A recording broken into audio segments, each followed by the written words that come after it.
নৈতিকতার সংস্কার ছাড়া অর্থনৈতিক সফলতা সম্ভব নয় জানালেন বাণিজ্য উপদেষ্টা। দারিদ্র্যমুক্ত সমাজ গঠনের স্বপ্ন বাস্তবায়নের তাগিদ। আইএমএফের চাপেও বাড়েনি বিদ্যুতের দাম, বললেন জ্বালানি উপদেষ্টা। বিদ্যুৎ খাতে সরকারের ভর্তুকি ৪২,০০০ কোটি টাকা।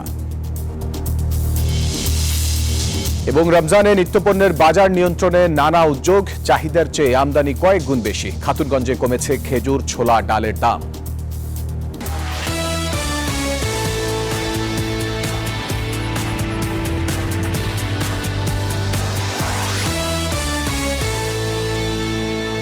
দর্শক স্বাগত পূবালী ব্যাংক পিএলসি বিজনেস টাইমে। আপনাদের সাথে আছি আমি ফয়সাল মাহমুদ। দেখছিলেন সংবাদ শিরোনামগুলো। চলে যাব পুরো খবরে। দেশের অর্থনৈতিক সফলতার জন্য ট্যাক্স সিস্টেম এবং ব্যবসায়ীদের নৈতিকতার সংস্কারের প্রয়োজন বলে জানিয়েছেন বাণিজ্য উপদেষ্টা শেখ বশির উদ্দিন। এছাড়া জুলাই বিপ্লবের পর দেশের জনগণের বৈষম্যহীন, দারিদ্র্যমুক্ত ও ন্যায়ভিত্তিক সমাজ গঠনের স্বপ্ন বাস্তবায়নে জাকাতের গুরুত্ব তুলে ধরেন তিনি। রাজধানীর গুলশানে ত্রয়োদশ জাকাত মেলায় তিনি বলেন, দেশের ট্যাক্স সিস্টেম ও ব্যবসায়ীদের নৈতিকতার সংস্কার ছাড়া অর্থনীতিতে সফলতা সম্ভব নয়। ইসলামের মৌলিক ৫ স্তম্ভের মধ্যে জাকাত অন্যতম। ধনীর সম্পদে গরিবের অধিকার প্রতিষ্ঠার ধর্মীয় বিধিনিষেধ জাকাত, যার মূল উদ্দেশ্য সমাজে ভারসাম্যপূর্ণ অর্থব্যবস্থা সৃষ্টি করে দারিদ্র্য দূরীকরণ।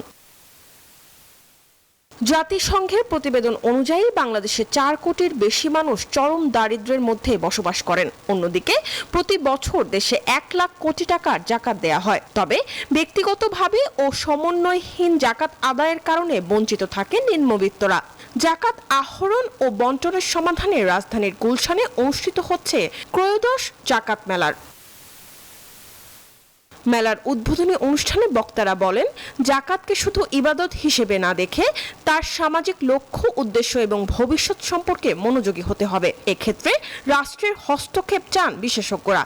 দেবার মানসিকতাটাই হচ্ছে সবচেয়ে বড় সম্পদ। সেই মানসিকতা যদি উস্কে দেওয়া যায় তাহলে কত আসলো সেদিকে অত নজর দেওয়ার অ্যাকাউন্টিং স্টাইলে নজর দেওয়ার দরকার নেই। দেশে জাকাত আইনের সীমাবদ্ধতা উল্লেখ করে অতিথিরা বলেন, সেন্টার ফর জাকাত ম্যানেজমেন্টের আরো শক্তিশালী হতে হবে। Economic challenges such as inflation, unemployment, income inequality persist. However, these obstacles present an opportunity and a challenge to all of us to rise from what we face together, one that is deeply enshrined in our faith, the Islamic social finance. অনুষ্ঠানে বাণিজ্য উপদেষ্টা বলেন, জাকাতের দৃশ্যমান প্রভাব থাকতে হবে। দেশের ট্যাক্স সিস্টেম ও ব্যবসায়ীদের নৈতিকতার সংস্কার ছাড়া সফলতা আসবে না বলেও জানান তিনি। আমরা এমন একটা সমাজ চাই যেখানে সম্পদের রাষ্ট্রীয় আয়ের, সেটা ট্যাক্সের মাধ্যমে হোক, আমাদের ট্যাক্স জিডিপি লঞ্চাস করা, এই অবস্থা তো পরিবর্তন হইতে হবে। দারিদ্র্য বিমোচন ও মানব উন্নয়নে জাকাতের কার্যকর অবদানকে প্রাতিষ্ঠানিক রূপ দেওয়ার জন্য মেলায় বেশ কয়েকটি সংস্থা অংশ নিয়েছে। মরিয়ম আজিজ মৌরিন, নিউজ 24, ঢাকা। আইএমএফের অনেক চাপ থাকা সত্ত্বেও বিদ্যুতের দাম বাড়ানো হয়নি বলে মন্তব্য করেছেন বিদ্যুৎ ও জ্বালানি উপদেষ্টা ফজলুল কবির খান। শনিবার বিজিএমইএ ভবনে শিল্প খাতে সোলার এনার্জির গুরুত্ব নিয়ে আয়োজিত এক সেমিনারে তিনি এই কথা বলেন। তিনি আরও বলেন, সবকিছু আগের মতো অস্বাভাবিক নিয়মে চলবে, এজন্য জুলাই বিপ্লব হয়নি। বর্তমানে দেশে বিদ্যুৎ খাতে সরকার ৪২,০০০ কোটি টাকা ভর্তুকি দিচ্ছে। তিনি জানান, জ্বালানি সংকট সমাধানে সবার আচরণগত পরিবর্তন আনতে হবে এবং বিদ্যুৎ ব্যবহারে নাগরিক সচেতনতা বাড়াতে হবে। আমরা বিজনেস অ্যাজ ইউজুয়াল আগের মতো যেভাবে চলেছি সেভাবে চলার জন্যই কিন্তু জুলাই বিপ্লব হয় না, সেজন্য চলার জন্য অগস্টের বিপ্লব হয়। আমাদেরকে আমাদের আচরণগত পরিবর্তন করতে হবে, আমাদের রিস্ক নিয়ে নিতে হবে, আমাদের প্রতিষ্ঠানগুলোকে আরো দায়িত্ববোধ সম্পন্ন হতে হবে। শুধু প্রবৃদ্ধি নয়, মানুষের জীবনযাত্রার মান বাড়ানোই বর্তমান সরকারের কাম্য। খাদের কিনারা থেকে দেশকে উঠিয়ে নিয়ে আসতে হবে। রাজধানীর সিএ ভবনে নিজের লেখা বইয়ের মোড়ক উন্মোচন অনুষ্ঠানে এসব কথা বলেন অন্তর্বর্তী সরকারের অর্থ উপদেষ্টা। শনিবার বিকেলে রাজধানীর সিএ ভবনে বণিক বার্তা থেকে প্রকাশিত অন্তর্বর্তী সরকারের অর্থ উপদেষ্টা ও বাংলাদেশ ব্যাংকের সাবেক গভর্নর ডক্টর সালেউদ্দিন আহমেদের গভর্নরের স্মৃতিকথার নতুন সংস্করণের মোড়ক উন্মোচন ও আলোচনা সভা অনুষ্ঠিত হয়েছে। আয়োজনে দেশের অর্থনীতির অবস্থা নিয়ে বক্তারা আলোচনা করেন। উপদেষ্টা বলেন, নিজেদের দেশের সম্মান নিজেদেরই রক্ষা করতে হবে, তা না হলে অন্যান্য দেশের কাছে নিজেদের সম্মান নষ্ট হবে। বাংলাদেশে অতি দ্রুত যেন আমরা মানে এগিয়ে নিয়ে যে এবং মানুষের কোয়ালিটি অফ লাইফ, জীবন মানটা যেন আমরা ঠিক করতে পারি। শুধু আর ওই ম্যারেজেস দিতে হবে না, প্রবৃত্তি দিতে হয় না, আর শুধু ওই ইনকাম বেড়েছি, কোয়ালিটি মানে ইনকাম, এডুকেশন, হেলথ সব কিছু ইসে করবে, সেটাই কিন্তু আমাদের কাম। দেশের বর্তমান জ্বালানি খাতের চলমান সংকট ও ভোক্তার স্বার্থবিরোধী সকল বিষয় ভবিষ্যতের জন্য অশনি সংকেত বলে জানিয়েছে consumer association of Bangladesh cab. শনিবার রাজধানীর বাংলা মোটরে বিশ্ব সাহিত্য কেন্দ্রে গ্যাস ও বিদ্যুতের দাম বাড়ানো, অপতৎপরতা বন্ধের দাবিতে সংবাদ সম্মেলনে কথা বলেন ক্যাব উপদেষ্টা অধ্যাপক এম শামসুল আলম। 2026 সালের মধ্যে মধ্যম আয়ের দেশের উত্তরণের পথে দেশের অভ্যন্তরীণ বাণিজ্য ও শিল্প খাতের অগ্রগতির সবথেকে বড় চ্যালেঞ্জ হলো জ্বালানি সংকট বলেও তিনি মন্তব্য করেন। বর্তমানে জ্বালানি খাতের সব সেক্টরে দাম বাড়ানোর নেপথ্য থেকে কলকাঠি নাড়া হচ্ছে বলেও দাবি করেন। এ সময় বাংলাদেশ এনার্জি রেগুলেটরি কমিশনকে বিগত সরকারের আমলে বিদ্যুৎ ও জ্বালানি খাতে লুণ্ঠনের পরিমাণ, ভর্তুকি কমিয়ে আনার পরিকল্পনা ও ট্রাইব্যুনাল গঠন করে জ্বালানি অপরাধীদের আইনের আওতায় নিয়ে আসার প্রস্তাব জানায় ক্যাব।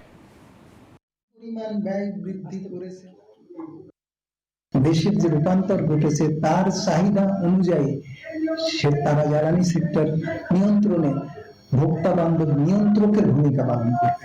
এটাই আমরা ডিআরসির এই স্বরূপটা দেখতে চাই। কয়লা, আপনার এলপিজি, এলএনজি এবং পাশাপাশি তরল জ্বালানি, ডিজেল, পেট্রোল এগুলোর মূল্য এলপিজি দিয়ে এলএনজি দিয়ে যাচ্ছি, সেই মূল্যহার কতটা যৌক্তিক এবং ন্যায্য এবং কতটা বাড়তি লুণ্ঠনমূলক তা নির্ধারণ করে সেই মূল্যহার কমিয়ে আনা যায় সেটা নিশ্চিত করবে, যেটা অলরেডি শ্রীলঙ্কা করেছে। আন্তর্জাতিক উচ্চশিক্ষার সুযোগ সম্পর্কে জানতে বিভিন্ন প্রতিষ্ঠানের শিক্ষার্থীদের অংশগ্রহণে অনুষ্ঠিত হয়েছে এডুকো এডুকেশন এক্সপো 2025। শনিবার রাজধানীর এক হোটেলে আয়োজন অনুষ্ঠিত হয়েছে। এতে বিশ্ববিদ্যালয় প্রতিনিধিদের সঙ্গে সরাসরি মত বিনিময় করার এবং ভর্তি, স্কলারশিপ ও ক্যারিয়ার পরামর্শ গ্রহণের সুযোগ আছে বলে জানায় আয়োজকেরা।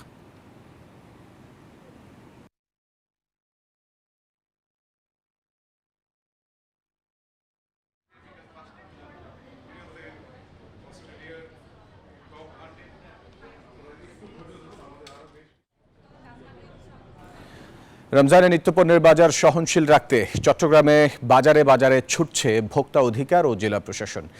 চাহিদার চেয়ে কয়েক গুণ বেশি আমদানি হওয়ায় দেশের বড় পাইকারি বাজার চট্টগ্রামের খাতুনগঞ্জে কমেছে খেজুর, ছোলা, ডাল সহ বেশিরভাগ নিত্যপণ্যের দাম।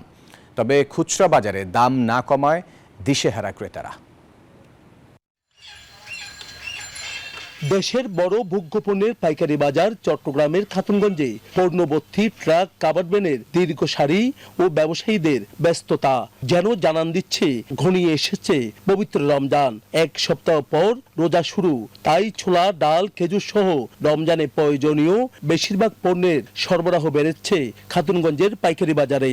চাহিদার চেয়ে আমদানি বেশি, তবু রমজানের নিত্যপণ্য নিয়ে ব্যবসায়ীদের কারসাজি থামাতে পারছে না ভোক্তা অধিকার ও জেলা প্রশাসন, তাই দিশেহারা ক্রেতারা। তো সকালে একদম, বিকেলে আর একদম। বাজার অনেক করে গেছেন, চালের কেজি 40 টাকা, কত ভরে আইলে 45 টাকা। মানুষের নাগালের বাইরে কিন্তু এখন সরকারের উচিত সুন্দরভাবে যাতায়াত কমাই, গরিব মানুষের যাতে চলতে পারে। যে দাম চলছে এখন, ওই দামে খেজুর খাওয়া তো অস্বাভাবিক হয়ে পড়ছে, কিন্তু খাওয়াটা তো নেসেসারি, স্পেশালি ফর রমজান আর কি। রমজানে নিত্যপণ্যের বাজার সহনশীল রাখতে চট্টগ্রামে ভোক্তা অধিকার সংরক্ষণ অধিদপ্তর বাজারে বাজারে অভিযান শুরু করায় বড় পাইকারি বাজার খাতুনগঞ্জে কমেছে সব ধরনের পণ্যের দাম। আমদানিকারকরা বলছেন বিশ্ববাজারে পণ্যের দাম কম, তাই দেশের বাজারেও কমেছে। আমদানিকৃত পণ্য যেটি, সেটি হচ্ছে বিশ্ববাজারের উপর দামের উপর আমাদের এখানে দাম নির্ধারিত হয়। ইতিমধ্যে আপনারা জানেন যে ছোলার ক্ষেত্রে প্রায় গত 2 মাসের ব্যবধানে প্রায় $200 কমেছে প্রতি টনে। মশলার বাজার যেটা হচ্ছে কি, এখন মশলা পর্যাপ্ত পরিমাণ মজুদ আছে, সেটার কোনো বাড়ার কোনো সংখ্যা নেই, শুধুমাত্র এলাচিটা একটু বাড়তির দিকে আছে। তবে পাইকারি বাজারে কমলেও খুচরা বাজারে সব ধরনের পণ্যের দাম কেজি প্রতি 10 থেকে 20 টাকা বেশি। কোনো দোকানে আরো বেশি দামে বিক্রি করছে। পণ্য নিয়ে কারসাজি করলে কোনো ছাড় নেই বললেন ভোক্তা অধিকারের উপপরিচালক। আজকে আমরা যাচাই করে যাচ্ছি কোনটা কি দামে বিক্রি হচ্ছে, আমরা নোট ডাউন করে যাচ্ছি। রমজানে এটা কি পরিস্থিতি হয়, কোনোভাবেই যেন অস্বাভাবিকভাবে মূল্য বৃদ্ধি করতে না পারে এ বিষয়ে আমাদের তদারকি কার্যক্রম। এইদিকে রমজানে খেজুরের চাহিদা বাড়ায় সংকটের অজুহাতে বেড়েছে দাম। তবে নেই কোনো খেজুরের সংকট, বরং বেড়েছে আরো কয়েক গুণ বেশি আমদানি।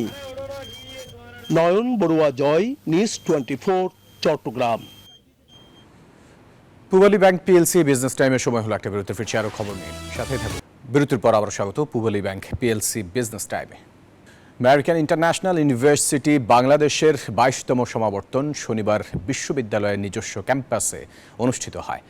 অর্থ এবং বিজ্ঞান ও প্রযুক্তি উপদেষ্টা ডক্টর সালেউদ্দিন আহমেদ সমাবর্তন অনুষ্ঠানে সভাপতিত্ব করেন এবং গ্র্যাজুয়েটদের মাঝে সনদ বিতরণ করেন। বিশেষ অতিথি হিসেবে বক্তব্য রাখেন বাংলাদেশ বিশ্ববিদ্যালয় মঞ্জুরি কমিশনের চেয়ারম্যান অধ্যাপক ডক্টর SM-A ফায়েজ। সমাবর্তন বক্তা হিসেবে উপস্থিত ছিলেন বিশিষ্ট লেখক ও 2024 সালের বাংলা একাডেমি সাহিত্য পুরস্কারপ্রাপ্ত অধ্যাপক ডক্টর সলিমুল্লাহ খান।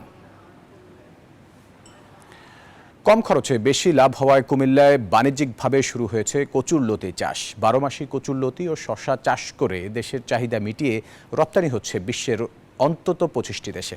লাভ বেশি হওয়ায় চাষিরাও ঝুঁকছেন লতি চাষে।